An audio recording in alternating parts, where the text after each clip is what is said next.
Welcome to Make Something with me, David Picciuto, and today I'm going to show you how to make these beautiful wood and copper wedding rings. Check it.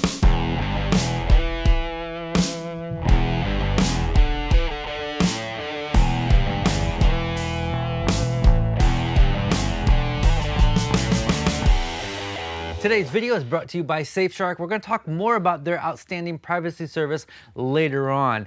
Every year, Kelly and I, we retire our wedding rings and make new ones, and today we're gonna work on pair number 6. I do have a video on the making of last year's rings as well as all the previous years. I'll have a card up top that you can click on for that playlist. Last year we used this copper insert, and this year we're gonna do the same thing again, except a new design on the outside. These are 88-cent copper couplings from the home center that are meant to fit over a 1/2-inch pipe. A little bit too small, but we're gonna stretch them in a little bit. To cut them, I'm going to use this pipe cutter. You stick your pipe in there, you tighten that down just barely. You rotate that around and that scores it, and then you tighten it a little bit more, rotate it another turn, and you just keep doing that. And we're cutting off about 3/8 of an inch. And there you go. So now that we have the copper couplings cut, next thing to do is stretch it to size. I have this ring stretcher right here, and this has like 7 or 8 segments. And as you pull up on the handle, those segments expand. And on the side here, it has the ring sizes. So you can basically throw on your copper, do one of these numbers until it stretches to the proper size. We are going to sand the inside, but then we're also going to coat the inside with epoxy. So that's pretty close. So we'll do it one more time. Kelly and I are about the same size. So the next thing I need to do is sand the outside. Having it on the stretcher kind of gave it this concave shape on the outside ring. So I'm going to just chuck up a dowel in my drill press, and then that doesn't fit on there, but we'll wrap it with tape until it does. Drill press. Drill. Well, you press the button. Sure. Get your head in the game, Dan. Will this work? Yes.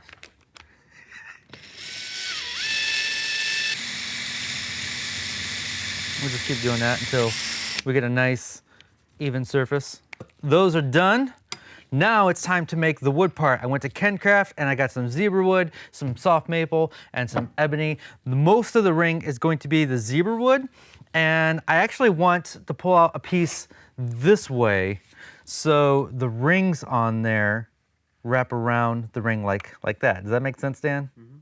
So I want to find a good spot that has some really good contrast, and I probably need 12 inches or so.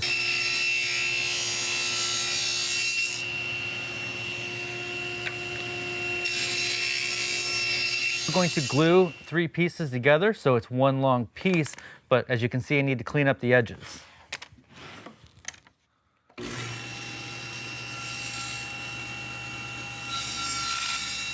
The zebra wood here, and they're going to glue together like that.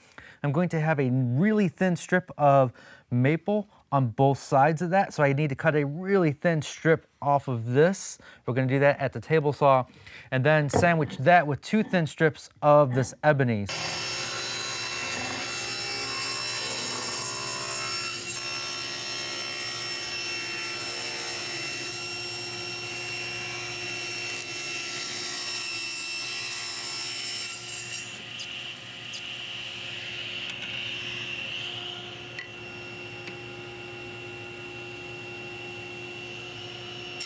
Explain what I was doing with this feather board. I was not using it as a feather board.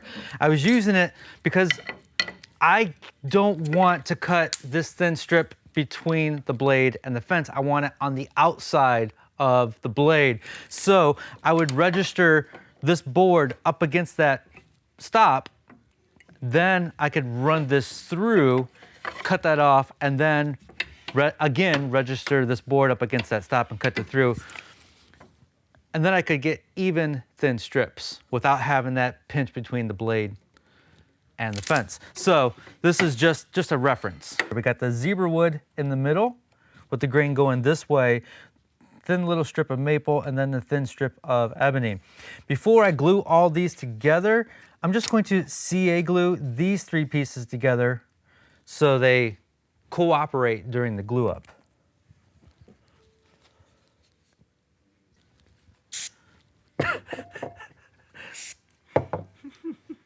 You think that's funny, Dan?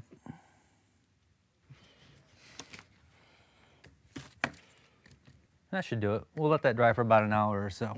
We're gonna cut this down and then try to get a nice little smooth edge on there so we can hand plane some shavings for the ring.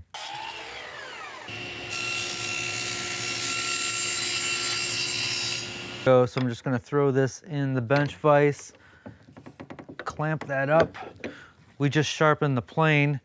Hopefully we can get some good shavings here.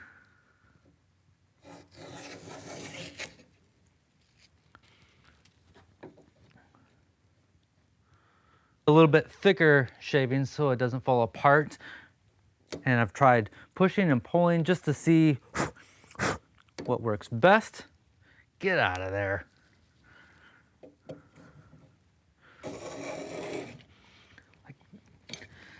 That's a good one right there. I don't need the full length. I only need to wrap around the ring like 3 times. So like that's probably good. It's time to glue it onto the copper. I'm just going to get it started.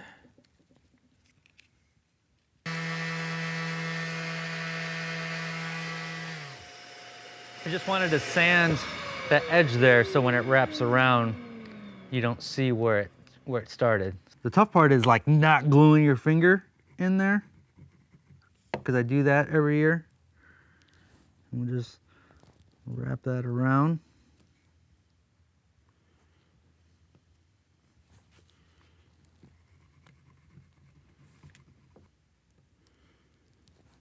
I've learned a good lesson. I'm wrapping my finger in packing tape so the glue doesn't stick to me. And it's working okay.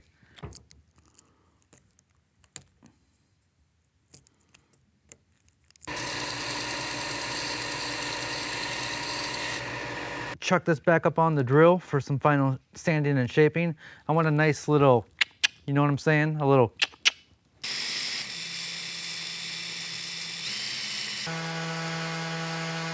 Before I show you how freaking cool these rings came out, I want to tell you about a VPN service I've been using. Surfshark is a full-fledged security toolset based on virtual private network architecture. Blah, blah, blah, blah, right? You've heard this all before, but here's the thing. Just look at this. Boom, you turn it on with one click. You can then change where you want your computer to be located. Super easy to use and absolutely no diving into system settings or preferences. Not only for your desktop, but also your mobile devices. It blocks ads, trackers, malware, and phishing attempts. And unlike other VPN services, you can use it on as many devices as you want simultaneously. Because it blocks ads and trackers, it's going to save you on roaming data and your websites are going to load faster. Surfshark protects you from data thieves who are trying to steal your passwords and credit card information while using public Wi-Fi. Here's the cool thing. Have you ever been traveling and not been able to access your HBO or your Netflix or your sporting events because you're not in the region?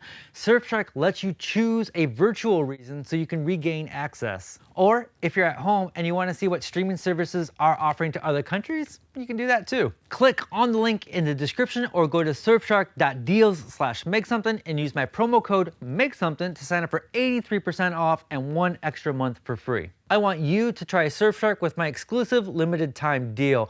Thank you, Surfshark. Now let's get back to these rings and see how they came out. These definitely are my favorite ones yet. For a finish, I use a high gloss spray acrylic, and then on the inside, I use a jeweler's epoxy to keep the copper from turning my fingers green. Although last year I used the same stuff and we had to reapply it. So I don't know if I didn't put enough coats on it or if it just doesn't work that well. So we'll see this year. I want to give a huge shout out to Kencraft for supplying the zebra wood, maple, and ebony for this project. Check them out at kencraftcompany.com. Also, I have all of these beautiful shavings left over that I don't know what to do with, so I'm going to give them away to the first person to mention the name of my podcast down below, and I will mail them to you. Doesn't matter where you live in the world. That is your reward for hitting that notification bell and listening to my podcast. Thank you for watching. Next week, I'm gonna show you how to make your own inlay banding, which is gonna take your woodworking to the next level. We came up with some really cool designs and I cannot wait to show you that video. That is it, my friends. As always, be safe, have fun, stay passionate, and make something.